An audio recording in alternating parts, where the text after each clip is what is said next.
techniques that I've personally used to uncover some incredible off-market properties. And the best part? We're ranking them from the most budget-friendly to some more advanced strategies. So buckle up because we're about to dive into the world of off-market real estate. Alright, let's kick things off with a true classic, driving for dollars. This one's pounding the pavement and boots on the ground, but trust me, it's still incredibly effective. Basically, you're going to hop in your car, pick a neighborhood you're interested in and start driving around looking for properties that are showing some serious signs of neglect. We're talking overgrown lawns, peeling paint, maybe even a broken window or two. These are often telltale signs that the owner might be motivated to sell. Now here's the key, you're not just aimlessly cruising around, you want to be systematic about it. I used to use a simple spreadsheet to keep track of addresses, but these days there are some great apps out there that can make your life a whole lot easier. One of my favorites is Deal Machine. You can drop pins on a map, take pictures, and even pull up property records all from your phone. Once you've identified some promising properties, the next step is to track down the owner's contact information. This strategy does take a bit of hustle, but it's about as targeted as it gets. Let's move on to technique number 2, and that is cold calling and texting. The key to successful cold calling is to make sure you're reaching out to the right people.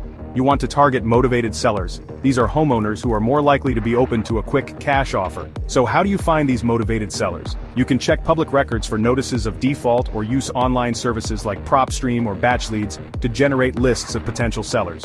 Once you've got your list, it's time to craft your pitch. Just be upfront about who you are, why you're calling, and that you might be interested in making them a cash offer on their property. Cold calling does take some thick skin. You're going to get a lot of rejections, but you're also going to find some hidden gems. It's all about being persistent and staying organized.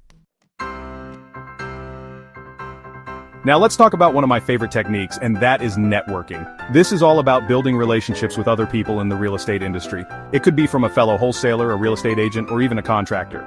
The great thing about networking is that it's completely free, and it can pay off in spades down the road. But you've got to be proactive about it. Attend local real estate meetups and events.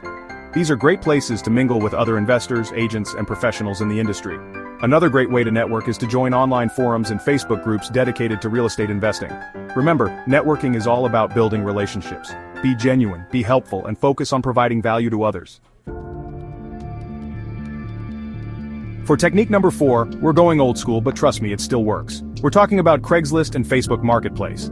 The key here is to know what to look for and how to filter through all the noise.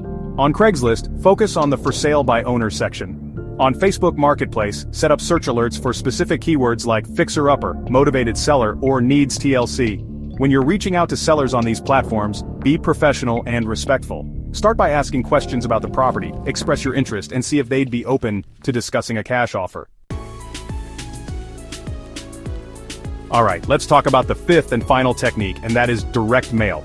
Direct mail can still be an incredibly effective way to reach motivated sellers, especially if you're willing to put in the work and be consistent. Direct mail does require a bit more upfront investment than some of the other techniques we've talked about. You're going to have to design and print postcards or letters, and you're going to have to pay for postage, but the ROI can be well worth it, especially if you target the right audience. Some of the best prospects include tired landlords, owners of vacant properties, and people who have recently inherited properties. Your direct mail piece should be clear, concise, and attention-grabbing. And here's the most important part, you need to follow up. One direct mail piece is rarely enough to get a response. So there you have it, 5 killer techniques to find off-market properties and start crushing it in the wholesaling game. Here's a quick recap of the 5 best techniques to find off-market deals. 1. Driving for dollars, cheap and super targeted. 2. Cold calling and texting, scalable and direct. 3. Networking, free and long-term powerful. 4. Craigslist and Marketplace, underrated but solid. 5. Direct mail, higher cost, great ROI with follow-up. You found this video helpful, please like, subscribe, and share. Be on the lookout for the next video, which we will cover finding the owners of the property and contacting them.